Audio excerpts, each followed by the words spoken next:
శ్రీ రామకృష్ణ ప్రభ ఛానల్ను చూడండి, మాసపత్రికను చదవండి. శ్రీమాత్రే నమః. శ్రీ గురుభ్యో నమః. శ్రీ రామకృష్ణాయ నమః. ఒకానొక గొప్ప వ్యక్తి, అంటే ఎంత గొప్పవాడు అంటే అతను తలుచుకుంటే ఏదైనా చేయగలుగుతాడు. తనకంటూ తను ఏదైనా చేసుకునేంత సామర్థ్యం కలిగినంత గొప్ప వ్యక్తి. ఎంత గొప్ప వ్యక్తి అయినా ప్రారంధం జీవితంలో ప్రవేశించాక ఎవ్వరం ఏం చేయలేం. ఇతనికి ఒకరోజు కంటికి ఒక జబ్బు వస్తుంది. ఎలా అంటే ఇంకా కంటితో చూడలేడు, ఏ పని చేయలేడు. కళ్ళు తెరిస్తే కళ్ళు మంట, కళ్ళలోంచి నీళ్లు. ఎంతోమంది వైద్యుల దగ్గరికి వెళ్తాడు. ఎంతమంది వైద్యుల దగ్గరికి వెళ్ళినా లోపల మనని మనం కొన్ని అనారోగ్యాలు సెట్ చేసుకోవాలి. ఇలా చేసుకోకుండా కేవలం బాహ్యమైన శక్తుల మీద ఆధారపడితే కొంత ఉపశమనం మాత్రమే కలిగే అవకాశం ఉంది. ఎవ్వరు కూడా ఇతని యొక్క కంటి రోగాన్ని నయం చేయలేకపోతారు.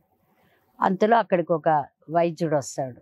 ఆయన ఏం చెప్తాడంటే, మీరు ఒక 15 రోజులు కేవలం ఆకుపచ్చ రంగుని మాత్రమే చూడండి. గోడలు, తలుపులు, ఇంటి మీకు కనిపించే ప్రతి వస్తువు ఆకుపచ్చ రంగులోనే ఉండాలి. ఇలా మీరు చూడండి, ఒక 10 రోజులు చూశాక మీకు పూర్తిగా కంటి యొక్క అనారోగ్యం పోతుంది అని. వెంటనే తన చుట్టూ ఉన్న వాళ్ళందరినీ పిలుస్తాడు. డబ్బున్నవాడు కదా, అంతా మార్చేస్తాడు. ఇంటి రంగులతో సహా ఇంట్లో ఉన్న వాళ్ళందరికీ కూడా ఆకుపచ్చ బట్టలు కొంటాడు. అంత ఖర్చు పెడుతూ ఉంటాడు. ఆయన ఉన్న ఆ స్ట్రీట్లో కూడా అన్నీ ఆకుపచ్చవి మార్చడానికి తన డబ్బుతో ప్రయత్నం చేస్తూ ఉంటే ఒక జ్ఞాని లోపలికి వస్తాడు ఈయన దగ్గరికి. వచ్చి, ఏంటయ్యా నువ్వు చేసే పిచ్చి పని, అన్నీ ఆకుపచ్చ రంగులతో మారుస్తున్నావు, ఎంతో డబ్బు ఖర్చు పెడుతున్నావు, ఎందుకు అంటే, నా 2 కళ్ళకి వచ్చిన అనారోగ్యం అంటే, నీ 2 కళ్ళకి వచ్చిన అనారోగ్యానికి నువ్వు ఆకుపచ్చ గోడలు, ఆకుపచ్చ తలుపులు, ఆకుపచ్చ బట్టలు కట్టుకోక్కర్లేదు, ఆకుపచ్చ కళ్ళజోడు పెట్టుకో చాలు అంటాడు. గ్రీన్ కలర్ కళ్ళజోడు. అప్పుడు నీకు అన్ని గ్రీన్ కలర్లో కనిపిస్తాయి అంటే, అవునా నిజమేనా అని అతను గ్రీన్ కలర్ కళ్ళజోడు పెట్టుకుంటాడు. అన్నీ గ్రీన్గా కనిపిస్తూ ఉంటాయి. ఇది కథ, చిన్న కథ.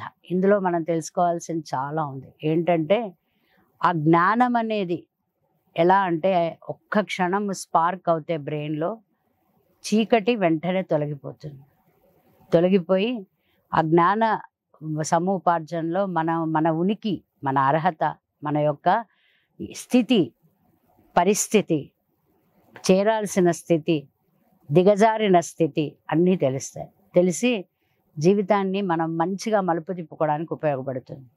ఇక్కడ ఇతను చెప్పినది ఒకటే సమాధానం, ఆకుపచ్చ కళ్ళజోడు. ఈ చిన్న సలహా ఎవరు ఇవ్వలేకపోయారు. ఎందుకు ఇవ్వలేకపోయారంటే, వారు లౌకికమైన ప్రపంచంలో ఉన్నారు. లౌకికమైన ప్రపంచంలో ఉంటూ ప్రపంచానికి భిన్నంగా ఆలోచిస్తూ ప్రపంచానికి అతీతంగా ఒక జ్ఞాని మాత్రమే ఒక మంచి సలహా ఇవ్వగలుగుతాడు. జ్ఞానం అనేది భక్తికి పరాకాష్ఠ. భక్తి నుంచి జ్ఞాన మార్గానికి మనం వెళ్ళాలి. ఇంట్లో ఉన్న విగ్రహము జ్ఞాన విగ్రహం అవ్వాలి.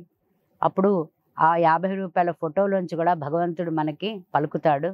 మనందరికీ కూడా మంచి జీవితాన్ని ఇస్తాడు. భగవంతుడు ఎప్పుడు కూడా మనల్ని సృష్టించిన ఆయన మన తండ్రి, మనకి సహాయం చేయడానికే ఉన్నాడు. ఆ సహాయాన్ని మనం పొందడానికి మనం ఒక అర్హతని సంపాదించాలి. ఆ అర్హత లౌకిక ప్రపంచంతో ఎప్పుడూ ముడిపెట్టుకుంటే ఉండదు.